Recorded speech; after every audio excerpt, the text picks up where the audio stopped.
यीशु सहाय, praise the Lord. जुदाई या विदाई दुखदाई या दर्द भरा होता है, और ये जुदाई यदि हमेशा हमेशा के लिए है तो ये ज़्यादा हो सकता है। दूसरा तीमुथियुस की पत्री को लिखते समय पौलुस प्रेरित का यही भावना उनके मन में था, क्योंकि यह उनका अंतिम पत्री है। उसके बाद में वह इस दुनिया को विदा होकर जाने वाला, उनको एहसास हो चुका था।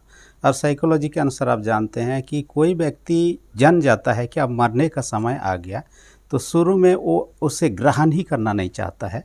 वो ऐसा क्यों हो सकता है, इतना जल्दी क्यों, और कई प्रकार की बातें, वो मृत्यु को ग्रहण करना नहीं चाहता है। दूसरा स्टेज में क्या होता है, क्रोध आना शुरू हो सकता है, और क्रोध अपने आप पर, मैंने ऐसा गलती क्यों किया, इस वजह से, मेरे कारण से, या अपने प्रियजनों पर गुस्सा कर सकता है कि इन्होंने सेवा शुद्धि नहीं किया, कि इनके गलतियों के कारण से, या तो फिर क्रोध कर सकता है ईश्वर के प्रति, जिन्होंने इतना जल्दी उसे क्यों बुला रहा है।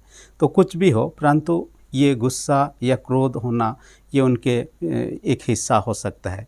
तीसरा स्टेप में हम देखने पाते हैं, वो कम से कम ईश्वर से ये कहता है और अपने मन में सोचता है, ईश्वर मुझे कुछ दिन समय दीजिए, कई सारे काम बाकी है, मुझे ये करना वो करना है, ऐसा होने से अच्छा होता। फिर भी यदि देख रहा है कि उसका मृत्यु टलने का नहीं है, तब वह डिप्रेशन में जा सकता है, वो चिंतित हो सकता है। लेकिन अंत में यदि ये ग्रहण कर लेता है कि ईश्वर की इच्छा के विरुद्ध में हम और अधिक दिन नहीं जी सकते, ईश्वर का इच्छा यही है, तो उसे ग्रहण करना ही बेहतर है। तब यह एक्सेप्टेंस आता है। और इस हालत में यदि स्थिति में आता है व्यक्ति, वो अपने मरने से डरता नहीं है, क्योंकि उसके बाद में, तो इस जीवन के बाद में और एक नए जीवन में प्रवेश करने वाला, जो इस जीवन से बेहतर जीवन है, और उसका जीवन कोई ख़त्म नहीं हो जा रहा, एक नए जीवन की शुरुआत होने वाला है, और यीशु के कारण से। और आज हम ऐसी ही बातों को पौलुस के जीवन में देखने पाते हैं।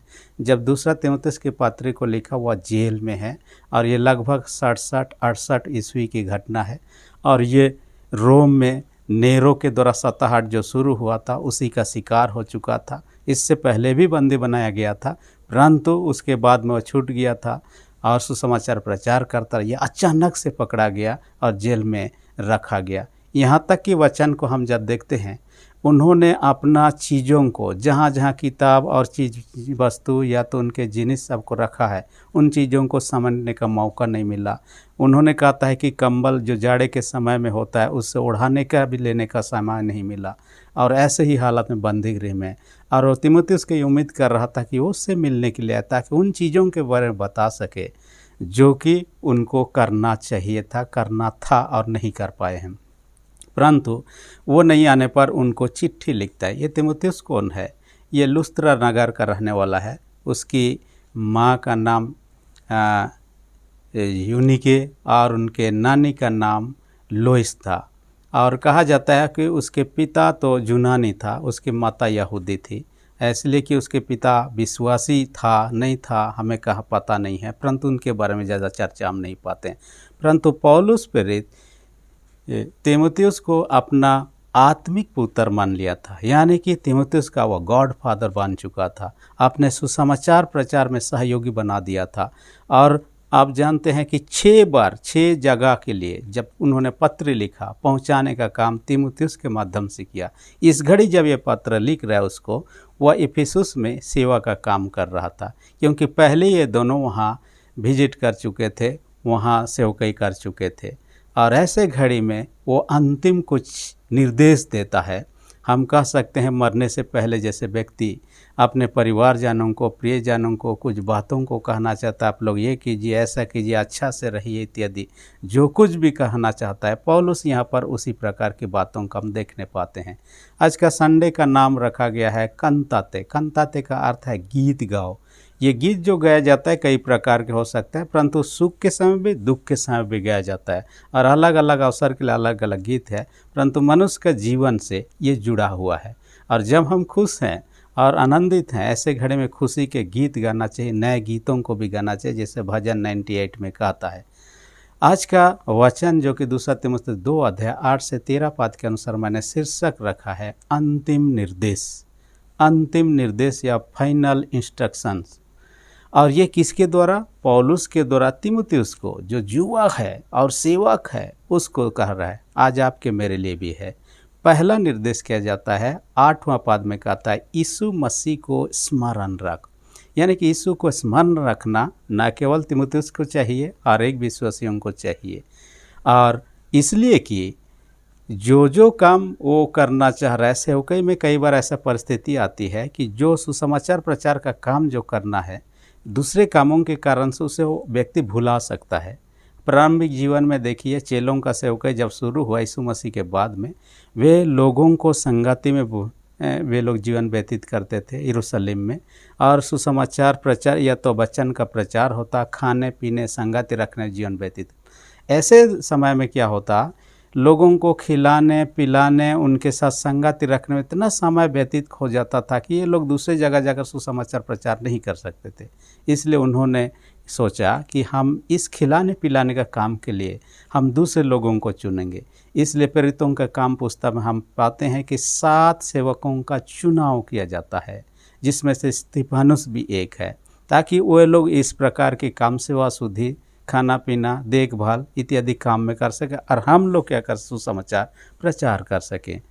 ऐसा ही कहीं तीमुथियुस ना भुला जाए यीशु मसीह को, जिसने यहाँ वचन में कहता है जो कि मृतकों में से जी उठा है। उन्होंने पाप की शक्ति को, शैतान की शक्ति को, मृत्यु की शक्ति को हरा कर जी उठा है। यह ऐसा महान ईश्वर है जो कि दूसरों में पाया नहीं जाता है। दूसरे जगह पर आप इतिहास में ढूंढ के देखिए, इस प्रकार लोगों के लिए प्राण दिए स्वयं, फिर से जी उठा, स्वर्ग को गए, फिर से आने वाला है। इस प्रकार की घटना अद्वितीय है। ये बहुत महान चमत्कार की बात है जो कि उसे स्मरण रखना बहुत ज़रूरी है। आज लोग तो प्रार्थना करने में भुला जाते हैं। मत भूल कहता है, स्मरण रखना है, प्रार्थना करने जो कि प्रभु का वचन है, प्रभु से दुआ करने या प्रार्थना करने, ये भी वचन पढ़ने, उसकी स्तुति महिमा करने, गीतों को गाने या उसके वचन का प्रचार करने, कई चीज़ों को हो सकता है हम भी भूल सकते हैं। इसलिए कहता है स्मरण रख, कहता है प्रभु को और उसके कामों को, उन्होंने जो कुछ किया है। क्योंकि प्रभु ने कहा है मार्ग सत्य और जीवन हूँ, मैंने स्वर्ग जाने का मार्ग मैं ही हूँ। यूहन्ना 14 और 6 पद में कहता है हम यदि कहीं जा रहे हैं, रास्ते यदि भुला जाएंगे, हम जहाँ पहुँचना चाहते हैं नहीं पहुँच सकते हैं। और यीशु मसीह रास्ता है और स्वर्ग जाने का, उसी को हम भुला जाएंगे तब वहाँ कैसे पहुँचेंगे। मैं एक घटना के बारे में पढ़ रहा था, और वो तो है रसिया देश का एक फ्लाइट था जो कि हांगकांग के लिए जा रहा था, जो इतिहास में आप इनकी चीज़ों को पाएंगे। और ये ऐसा घटना है जो कि एक कैप्टन का, जो कि फ़्लाइट उड़ाने वाले हैं, उसी का गलती के द्वारा वह फ़्लाइट क्रैश हो गया और नीचे गिरने के बाद में जल कर राख हो गया, सारे लोग मारे गए। और हम यहाँ पर देखने पाते हैं जो कैप्टन था, उनके 2 बच्चे भी उस दिन उस फ्लाइट में जर्नी कर रहे थे। जहाँ कॉकपिट होता है या केबिन होता है, जहाँ पर फ्लाइट उड़ाने वाले ही रहते हैं, वहाँ पर दोनों बच्चे चले गए, एक 12 साल की बेटी, 15 साल का बेटा। उसके बाद उन्होंने कहा कि हम भी चलाएंगे, तो जैसे बच्चे लोग जिद करते हैं, उनको बैठा दिया जो 12 साल की लड़की है। उनको बैठाने के बाद में जो कुछ इधर उधर करना है कुछ किया। उसके बाद बेटा को जो 15 साल का था, इसी के क्रम में कुछ गलतियां हो गई और वो भुला गया कि प्लेन को कैसे संभालना है, और धीरे धीरे नीचे झुकने लगा और ऐसा झुककर नीचे ही गिरने लगा, और कुछ समय के बाद में नीचे ज़मीन में धंस जाता। इससे पहले वो कोशिश करने लगा कि फ्लाइट सही रूप से उड़े और सीधा ऊपर की ओर जाने लगा, और एक ही बार नीचे होने कर ऊपर जाने के द्वारा उतना इंजन में ताकत नहीं था कि उड़ा के ऊपर ले जाए, और कुछ दूर तो उड़ा, उसके बाद में नीचे गिरा। नीचे गिरकर धड़म हो गया, जल कर राख हो गया। 63 यात्री और क्रू मेंबर जितने थे वे लोग सारे लोग मारे गए। और एक गलती के कारण से अपने बच्चों को, जो कि वहाँ बैठाना नहीं था, वे बच्चे लोग जहाँ पहुँचाना है फ्लाइट को, जहाँ पहुँचना है लोगों को, पैसेंजर, वहाँ पहुँचा नहीं सकते हैं। कई सारे लोग ऐसे होंगे, आप और हम होंगे, हम भी वहाँ बैठेंगे, हम किसी को उनके यात्रा स्थान तक नहीं पहुँचा सकते हैं। कैप्टन के पास में वो कैपेसिटी था कि वो सही रूप से उड़ा वहाँ पहुँचा सकता है। वैसा ही संसार में कई सारे लोग इस प्रकार की सोच सकते हैं, हम इस मार्ग से, इस माध्यम से स्वर्ग को जा सकते हैं, लेकिन यीशु मसीह एक मार्ग है जिसके माध्यम से वहाँ जा सकते हैं। उस 15 साल का बच्चा के कारण से सारे लोगों का यात्रा आधा में ख़त्म, सारे लोग मारे गए। दूसरी विशेष बात, कैप्टन ने उन चीज़ों को जो बच्चे लोग गलतियाँ किया उनको नहीं देख पाया, और नहीं देखने के कारण से वो गलती होते गया और फ्लाइट का इस प्रकार के परिस्थिति उत्पन्न हुआ। हम प्रभु को स्मरण रखें, उसके वचनों को स्मरण रखें, जिसमें चलना है हमें डायरेक्शन उनको स्मरण रखें, उसके आराधना करने को स्मरण रखें, उनके बाइबल पढ़ने में स्मरण रखें, उनके प्रार्थना करने में स्मरण रखें, सारी चीज़ों को, ताकि प्रभु में बने रहें और प्रभु ही हमें उस स्वर को ले सकता है। क्योंकि सबों को कहता है, जवानों से भी कहता है, तीमुथियुस जवान था, सब पदेशक 12:1 में अपने जवानियों के दिनों में अपने सृजनहार को स्मरण रख, भूलना नहीं है, उसे स्मरण रखना है कहता है। आपको मुझे भी यही कहता। दूसरी विशेष बात यहाँ क्या निर्देश देता है, यीशु के साक्षी के लिए दुख सहना कहता है। यीशु का साक्षी के लिए, सुसमाचार प्रचार के लिए, सेवा का काम करने के लिए दुख तकलीफ झेलना भी पड़े, उसको सहना है कहता है। देखिए, जो व्यक्ति सेवकाई में है और कुछ भी समस्या नहीं होगा, कुछ भी दुख तकलीफ नहीं होगा, ऐसा सोचना ही नहीं। हम शुरुआत से देखें यीशु मसीह को, जिसने कुछ भी गलती नहीं किया फिर भी उसे मारा गया। उनके 12 चेलों के विषय में देखें, 11 चेलों को तो मार ही डाला गया। एक व्यक्ति यूहन्ना, उसे भी खौलता हुआ पानी में उबलता हुआ तेल में फेंका गया, परंतु परमेश्वर ने उसे बचा लिया। अंत में स्वाभाविक मृत्यु से वह मृत्यु प्राप्त करता है। इसके बाद देखिए 120 लोगों का सेवकाई का देखिए, उनमें से कई लोग मारे जाते हैं। उसके बाद 3000 लोगों को हम देखने पाते हैं जो कि यरूशलेम में पतरस का उपदेश देकर सुनकर वे लोग विश्वास में आ गए थे। उसके बाद सताहट जैसे शुरू हो जाता है, लोग वहाँ से इधर उधर भागने लगते हैं। इधर उधर भागने का मतलब है, जहाँ सताहट हुआ प्रभु का वचन फैलने लगा। ये आग के समान है। आग के लपटों को आप यदि एक लट्ठी से डंडा से मारेंगे, इधर उधर छिटकने लगेगा। जहाँ छिटक कर गिरेगा वहाँ भी आग लगा देगा। परमेश्वर के विश्वासियों के प्रति जब जब सताहट हुआ वैसा ही हुआ। ये लोग इधर उधर तितर बितर हुए, जहाँ गए वहाँ पर विश्वासी लोग फलने फूलने लगे। इसलिए सताहट के दौरान कभी भी कलीसिया पतन की ओर कभी नहीं गया है। और ही ये बीज के समान है, बीजों को जितना इधर उधर छींटेगा उतना ही वे उपज लाएगा, उसी प्रकार का। इसलिए आज जबकि कंताते रविवार है और उसका अर्थ है गीत गाओ, हमें गीत गाना है, खुशी के अवसर पर भी, दुख के अवसर पर भी। एक घटना के बारे में आपने सुना होगा, टाइटैनिक जहाज, जो 100 साल पहले उस समय का सबसे विशाल, संसार का सबसे विशाल जहाज था, और अपना पहली यात्रा में ही वो एक बर्फ़ का चट्टान से टकराया, एक्सीडेंट हो गया। धीरे धीरे उसमें पानी घुसने लगा, 2 से 2.5 घंटा लगा जहाज़ को डूबने। उसमें से बच के निकालने के लिए काफ़ी कम लोगों के लिए लाइफ बोट था। बाकी लोग पानी में भी नहीं जा सकते थे, क्योंकि इतना ठंड था कि 5 मिनट में ही व्यक्ति मर जाएगा। इस प्रकार का परिस्थिति। ऐसे परिस्थिति में भी वहाँ जो कोयर दल था, जो लोग गाना बजाने का काम करते थे, उनको देखा गया जब डूबने से पहले तक आखिरी क्षण तक ये लोग अपने गीतों को गाते रहे। उनमें से एक गीत जो अंतिम क्षण तक इन्होंने गाया, वो गीत था नियरर गॉड टू द, यानी कि राख निकट तू सदा। ये गाना जो हम साक्षीवाणी में पाते हैं, इन गानों को भी ये लोग गाते गाते वे लोग मर ही गए। यानी कि आज का इतवार का जो ये है, दुख में सुख में हम प्रभु का महिमा प्रशंसा गीतों को हमें गाना है, उसकी स्तुति करना है। हमने बीते दिन में चर्चा की है, प्रभु ने आपको मुझे बनाने के पीछे एक उद्देश्य है कि हम परमेश्वर की महिमा करें। क्योंकि हर चीज़ को बनाने का एक उद्देश्य होता है। जो कुछ भी घर बनाने का उद्देश्य है, माइक बनाने का उद्देश्य है, टेबल बनाने का उद्देश्य है, बर्तन बनाने का उद्देश्य है, वैसे ही आपको मुझे बनाने का एक उद्देश्य है कि हमारे जीवन का परमेश्वर की महिमा हो। इसलिए हम ऐसे परिस्थिति में परमेश्वर की महिमा ना भूलें करना। तीसरी विशेष बात जो कहता है, वो कहता है यीशु का इनकार ना करें। हम यदि उसका इनकार करेंगे, यहाँ बाइबल साफ साफ कहता है, वो हमारा इनकार कर देगा। हम यीशु को नहीं जानेंगे। पतरस को देखिए, जब यीशु मसीह गेत्सेमानी बारी में पकड़ा गया, रात के समय में जब उसका न्याय किया जा रहा था, उनको 3 बार पूछा गया, तुम भी उसके साथ में थे, तू भी उसका चेला है। 3 बार उन्होंने कहा मैं नहीं जानता यीशु को।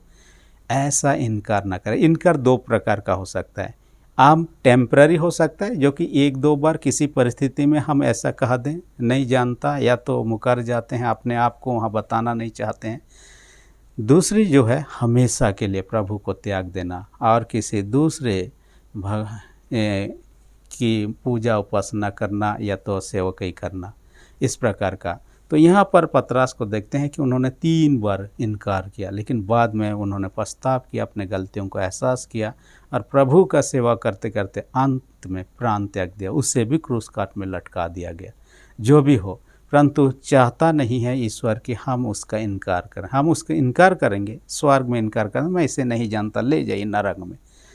हमने प्रतिज्ञा किया है। कब किया है? जब बपतिस्मा होता है, हमारे धर्म माता पिता लोग, साथ ही जब हम कन्फर्मेशन लेते हैं, हम स्वयं ही प्रभु के पीछे चलने के लिए बपतिस्मा की वाचा, इस वाचा को क्या करते हैं? दोहराते हैं। मैं संसार शैतान को, संसार का कार्य शैतान का, सब पाप और बुरे, इस देश की बुरीति को छोड़ देता हूँ।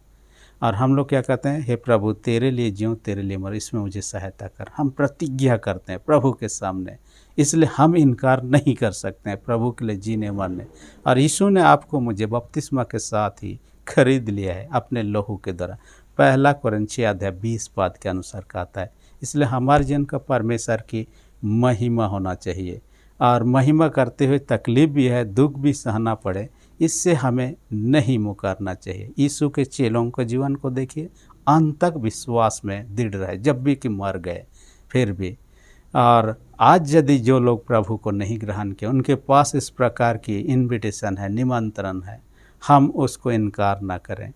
मैं कभी एक घटना के बारे में बताया, मर्लिन मुनरो, जो कि बहुत सुंदर एक्ट्रेस थी और अपने जीवन काल में बहुत ही उन्होंने उपलब्धि हासिल किया था। एक बार एक परमेश्वर का दास बिली ग्राहम ने उसको कहा, प्रभु तुझे बुला रहा है ताकि आप प्रभु के पीछे आइए, प्रभु पर विश्वास कीजिए। उन्होंने कहा, मुझे यीशु की कोई ज़रूरत नहीं है। उन्होंने इनकार कर दिया। और कहा जाता है कि उसी 1 सप्ताह के बाद में तो जिस होटल में ठहरा हुआ था, उस होटल में मृत पाई गई। अंतिम क्षण में उसको बुलाहट मिला था, परंतु उन्होंने इनकार कर दिया। हम यदि यीशु को इनकार करेंगे, स्वर्ग में यीशु कहता है मैं नहीं जानता इसे, आपको मुझे, इसलिए इनकार ना करें कि हम प्रभु पर विश्वास करते हैं। आपको मुझे कई बार लोगों के सामने ये बताने के लिए भी शर्म लगता है, डर लगता है कि हम प्रभु के सेवक हैं, प्रभु के विश्वासी हैं, इस प्रकार की बातों को। तो हम ऐसा लज्जित महसूस न करें, प्रभु की बातों को रखने के लिए, प्रभु के विषय में बताने के लिए, क्योंकि जब हम उस आज लोगों के सामने लज्जित होंगे, ईश्वर भी उस दिन हमें अपने पहचानने से इनकार करेंगे। इसलिए आइए, जबकि अंतिम समय पौलुस प्रेरित ने तीमुथियुस को यह निर्देश दिया, आपको मुझे भी निर्देश दे रहा है, हम प्रभु के स्मरण रखें, विश्वास में बने रहें, विश्वास की रक्षा करें, साथ ही हम दूसरों को भी इस विश्वास के बारे में बताएं। परमेश्वर ऐसा करना आपकी मेरी सहायता अगुवाई करे। आमीन। हम प्रार्थना करें। सेनाओं का जीत पिता, धन्यवाद देते हैं, आज के वचन के द्वारा तुमने हमसे बातें किया, होने दिया हमारे जीवन में काम करने पाए। हर एक जो विश्वास में कमजोर है, उनके विश्वास को दृढ़ और मजबूत कर। हमारे पापों को क्षमा कर, दीनता की प्रार्थना यीशु के नाम से मांगते हैं, आमीन। अब तक यदि आपने मेरे चैनल को सब्सक्राइब नहीं किया, इसी घड़ी रेड बटन को प्रेस करके सब्सक्राइब कर दीजिए, और जो बेल आइकन निकलेगा उसे भी प्रेस करके ऑल पर सेट कर दीजिए, ताकि आने वाले वीडियोज़ को नोटिफिकेशन आपको समय पर मिल सके। धन्यवाद।